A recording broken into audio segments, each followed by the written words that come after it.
and welcome to Radhika Talks.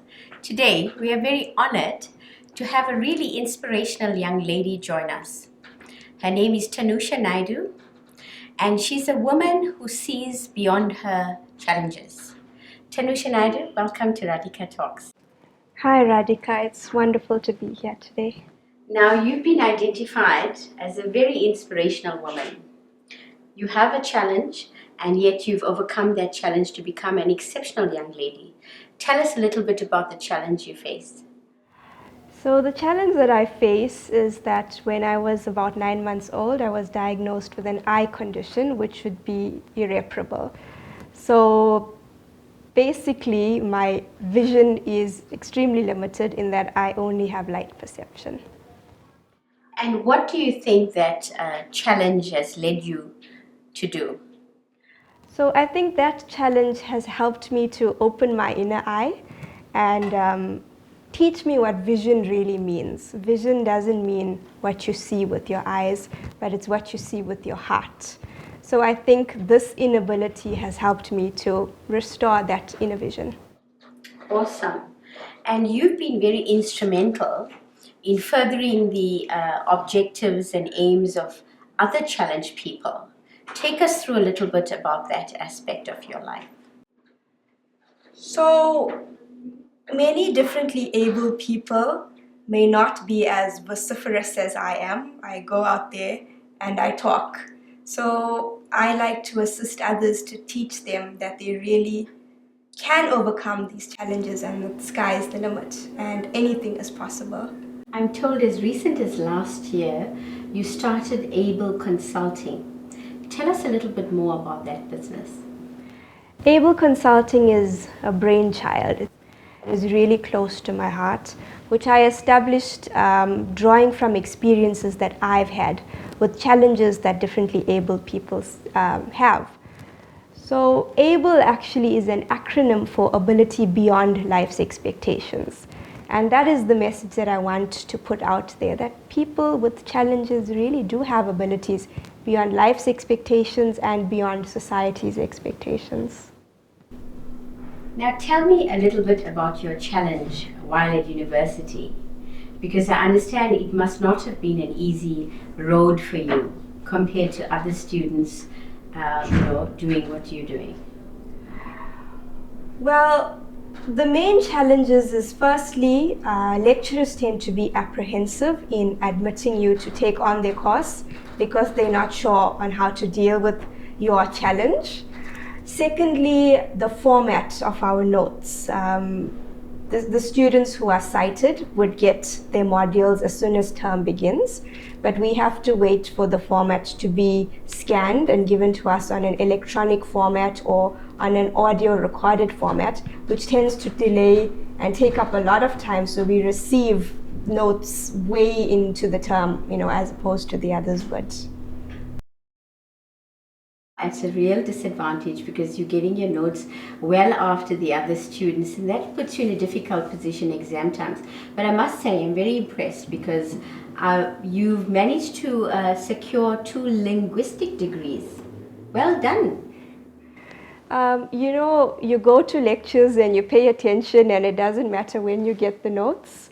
So that really helped me, attending lectures, paying attention, and with the good memory span, it really, really helped, even though the notes were delayed. Getting the 2 degrees really was a great accomplishment for me. It was really challenging, but I love challenges, and it was a really proud moment in my life. Take us through your parents and your family life growing up. That must have presented some concerns for your parents. Tell us a little bit about how your parents related to you. I've been told that special parents are chosen to raise special children, and my parents are no exception. I know that they were chosen by God. You always get the chosen parents like Krishna's parents and Lord Rama's parents. And that is where I hold my parents, because I know they were chosen by God to take care of me, because it's because of them that I have achieved all that I have today. They've really been my strength, and they have given me the courage that I have today. And what advice would you give to parents who are raising children with similar challenges? I grew up in a family of 5 with 3 siblings, my brother and my sister. And advice to parents would be, do not isolate your children. Treat them the same as you would your other kids, and always inspire them and encourage them and motivate them that anything really is possible. That's awesome advice for parents, and I'm sure a lot of people will draw from your advice. Now, one of the things I was very impressed to learn about is that, again, despite the challenges, you've managed to travel quite a few places abroad. So tell me a little bit about that aspect, because I'm sure a lot of people will say, no way, how is that possible? But I'm really curious to hear how that managed to get accomplished by you. My sister and I are globetrotters. We love traveling, and we've had wonderful experiences running in airports, jumping on trains and buses in all parts of the world. We've visited Europe, we've been to Egypt, we've been to India, the Far East, many different places, and the memories that I've got from there is something that I will cherish for a very long time. Many people would say to me, why travel? What are you going to see?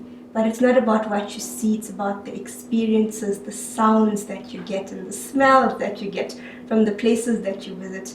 And it was absolutely fantastic to know that I stood under the Sistine Chapel, and I was in front of the Mona Lisa, and I was in the Colosseum, and I cruised on the River Nile and stood in front of the pyramids, sat in front of the Taj Mahal. So that is just as important as seeing things. We need to realize that seeing is not only physically seeing, but it's seeing with your heart. Now, Tunusha, you're a vegetarian, and just like me, and I find that so interesting. And one of the things I read about you is that you're also an animal lover. Is that true? I am, yes, I am. Okay, now that makes sense to me because, a lot of people claim to be animal lovers and yet they proceed to be, really particular meat eaters. So how do you reconcile that fact? I mean, just some of your thoughts on that issue. Radhika, I live on the basic philosophies of love all, serve all, help ever, hurt never. And that applies to the animals as well for me. It's just the right thing to do. That's how I see it as the right thing to do, non-violence. It would be going against everything I believe if I say love all, serve all, help ever, hurt never.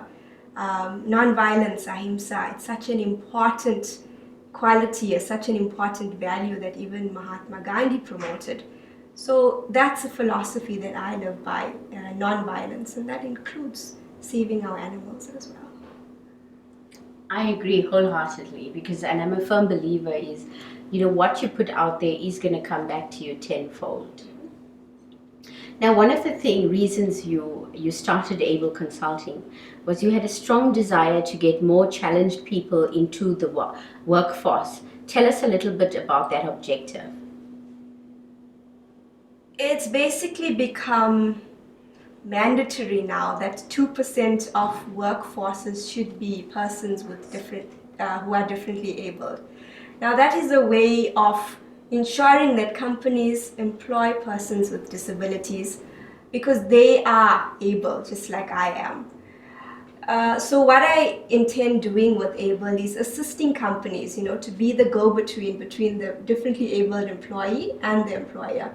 So to show the employer that the differently abled employee really does have abilities and is able to do the job. So I assist with training, orientation and mobility, counseling, as well as team building programs with the non-disabled employees because they need to be mindful and they need to understand what it's like. So team building exercises where the non-disabled employees get blindfolded or get put in a wheelchair so they understand what their fellow counterparts have to deal with. And understanding is the key to knowledge. Well done. Your objectives and your goals are really going to be a service to humanity, and I'm sure you'll achieve every success in all your future endeavors. Thank you so much. Tunusha, thank you for joining us here on Radhika Talks. It's been an amazing experience talking to you. You really are an inspiration to us all. Thank you and God bless. Thank you.